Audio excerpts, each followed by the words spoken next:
صبح بخیر دوستوں، امید ہے آپ سارے خیریت سے ہوں گے۔ چند انتہائی خبریں اور چھوٹا موٹا تجزیہ میں آپ کے سامنے رکھنا چاہتا ہوں۔ پہلا یہ جناب تجزیہ ہے کہ رات کو دیر سے افغانستان کی طرف سے 5 ڈرونز حملے ہوئے کے پی کے اور بلوچستان میں، جس میں 3 خواتین 2 بچے زخمی ہونے کی خبریں آ رہی ہیں۔ پاکستان کے ڈیفنس سسٹم نے نہ فقط انہیں ڈیٹیکٹ کیا بلکہ ان کو شاٹ ڈاؤن بھی کیا۔ اب سوال یہ پیدا ہوتا ہے کہ افغانستان یہ ڈرونز کہاں سے حاصل کرتا ہے؟ تو بلیک مارکیٹ سے جناب یہ ڈرونز حاصل کرتا ہے، اور پھر ایگریکلچرل کمپنیز کے ذریعے ایگریکلچرل پرپزز کے لیے ڈرونز حاصل کرتا ہے، انٹرنیشنل مارکیٹ سے، ترکیے سے، یورپ سے، اور بعض اوقات چائنا سے بھی، اور پھر کابل کے اندر ان کا پولی ٹیکنیک انسٹیٹیوٹ ہے، انہیں کنورٹ کیا جاتا ہے، کاماکازی ڈرونز بنایا جاتا ہے، اور بہت سارے سرویلنس ڈرونز جو ہیں امریکہ جاتے ہوئے انہیں چھوڑ گیا تھا۔ جیسے مثال کے طور پہ ایگل اسکین سرویلنس ڈرونز تھے، اور ان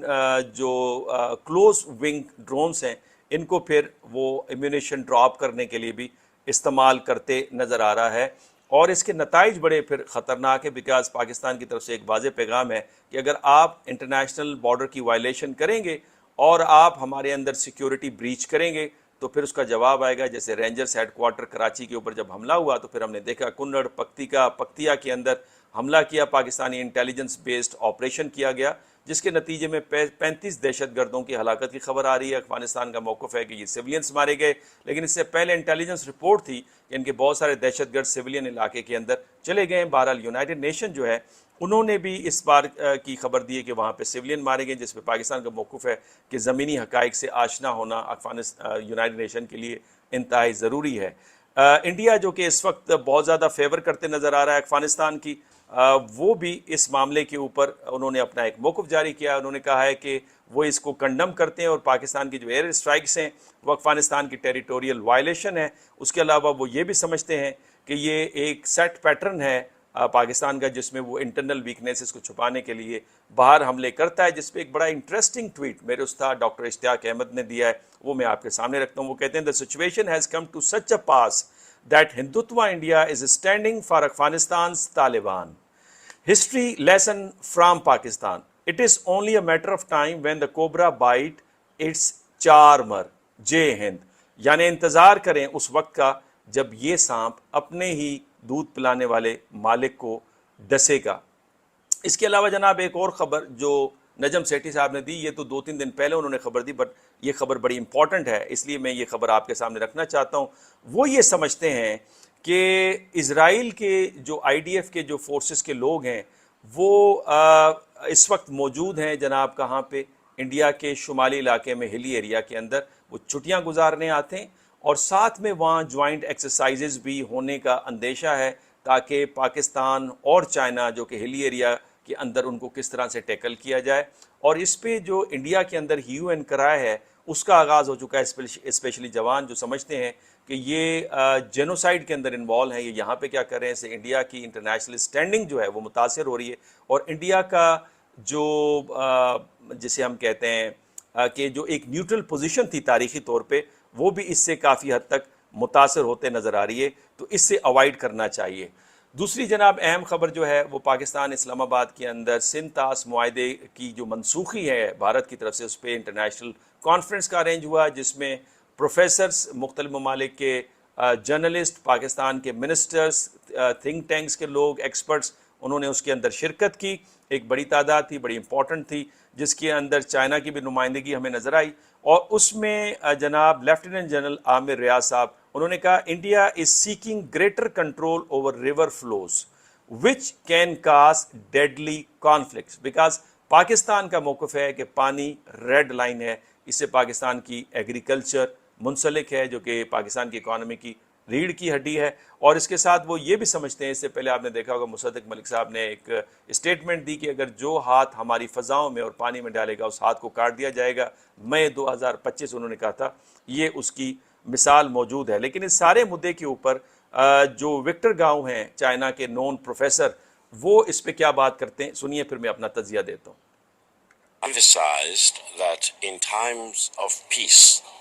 to deny water to the people in the downstream region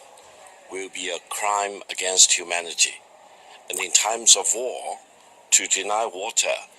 to people, and hundreds of millions of them in particular, in the downstream region will be a war crime. This is very explicit, I think, and no one in this world should ever tolerate such crimes against humanity and war crime. Therefore, I think any country in the middle reach of any river should be very careful to avoid such heinous crimes.